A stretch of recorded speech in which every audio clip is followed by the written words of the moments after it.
Thank you so much. I would like to thank the Arab Summit's officials for holding this event. Thank you. To raise the voices of victims of religious persecution and to call for the global repeal of the death penalty and blasphemy laws. My name is Marziyeh Amirizadeh. I grew up in Iran, a nation whose radical Islamic government has a terrible record of suppressing human rights, including the routine persecution of religious minorities. Despite this persecution, I became a Christian more than 20 years ago. In 2009, my friend Mariam Rostampur, who is not here, and I got arrested because of our faith in Jesus. We were sentenced to execution by hanging for charges of apostasy, blasphemy, and promoting Christianity in Iran. We spent 259 days in prison. The government authorities constantly threatened us and put pressure on us to renounce our faith in Jesus. After our arrest, we spent the first 14 days in the most horrible jail where we could not see the light. We didn't have fresh water to drink, and we were forced to sleep on a cold concrete floor. In a desperate attempt to stay warm, we covered ourselves with blankets that were soaked in urine. The guards treated us like animals, and by putting food in a dirty pot and throwing it in front of us without any plates or spoons. We refused to eat for days. After 14 days, they transferred us to Evin prison, a prison that is notorious for torturing, raping, and killing many innocent people. Inside Evin prison, we were discriminated against by the guards only because we were Christians. For instance, they didn't allow us to use the library, attend classes, or participate in any activities simply because of our faith in Jesus. They refused to give us medications when we were sick. The guards and radical Muslims called us dirty Christians for months. We were forced to participate in Islamic prayers and didn't have access to the Bible. While in prison, we witnessed many injustices and human rights violations, such as the guards physically abusing and beating prisoners, the persecution and imprisonment of other religious minorities, and the torture and execution of innocent young women. But the mental torture was often more difficult than the physical torture. For instance, they separated us and sent me to the ward which housed all the murderers. They put me in a cell, and after a week, they took one of my cellmates and executed her in order to show me what will be the cost of our resistance. Later, just before our last court appearance, they executed our best and closest friend, Shirin Alamhouli, who was a Kurdish political prisoner fighting against the criminal regime in Iran. We shared some of those stories in our book, Captive in Iran. Moreover, they sent us to solitary cells in another building for 40 days. In that building, every day we could hear the voice and cries of other prisoners who were being tortured.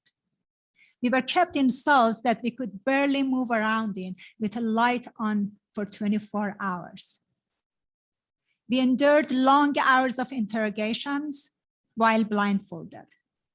We had no contact with our families for months and could not have a lawyer for 6 months. It was Jesus and his love and presence that helped us to remain faithful to the end. It was Jesus who was protecting us, giving us the strength to endure those difficult situations. Finally, after almost 9 months of interrogations, with the power of God, and because of the support and the advocacy of many Christian and human rights organizations, we got released. However, we were warned by the government that we could not live safely in Iran as Christians anymore. Therefore, we were forced to leave the country. The persecution of Christian minorities has increased in the past few years. Even those Christians who are not in prison or have no activities have to hide their faiths. Otherwise, they will risk their lives and lose their public benefits, such as losing their jobs or the right to education. All churches that held services in Farsi, Iran's official language, have been closed and their leaders arrested. Members of historical churches like Armenians and Assyrians only have limited freedom and are under constant surveillance by the government's intelligence agencies. They are treated as second-class citizens and are forbidden from ministering to people from Muslim background and from preaching the gospel in Farsi. Since our case in 2009, the Islamic Republic regime in Iran has changed its tactic because of the international pressures. They rarely charge religious minorities with apostasy to avoid international pressures. Instead, hundreds of Christians and other faiths have been arrested by the Iranian authorities and charged with disrupting national security for being a Christian and participating in home churches, and would receive prison sentences of between 2 to 15 years. They also convict some of them of spying for or cooperating with hostile states, especially the United States and Israel, in order to sentence them to death by hanging.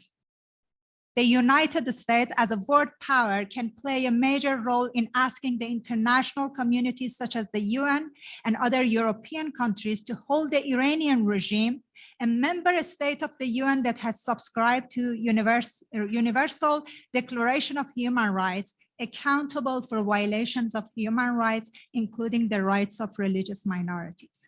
We need a global call to action, and the international community must stand up for human rights values all around the world. I, as a US citizen and someone who has been experienced the persecution and witnessed firsthand the brutality of the Islamic Republic regime in Iran, urge the US government politicians not only to repeal the death penalty for apostasy and blasphemy laws, both in practice and in law, but also to make accountable the violators of human rights in Iran. This is what America should stand for. This is what American heroes paid the price and lost their lives to defend and expand democracy all around the world throughout the history. This is what made America the greatest nation in the world. The Iranian people will never forget those who stood with them and those who betrayed them. History will judge you. As Martin Luther King said, injustice anywhere is a threat to justice everywhere. Thank you so much, and God bless.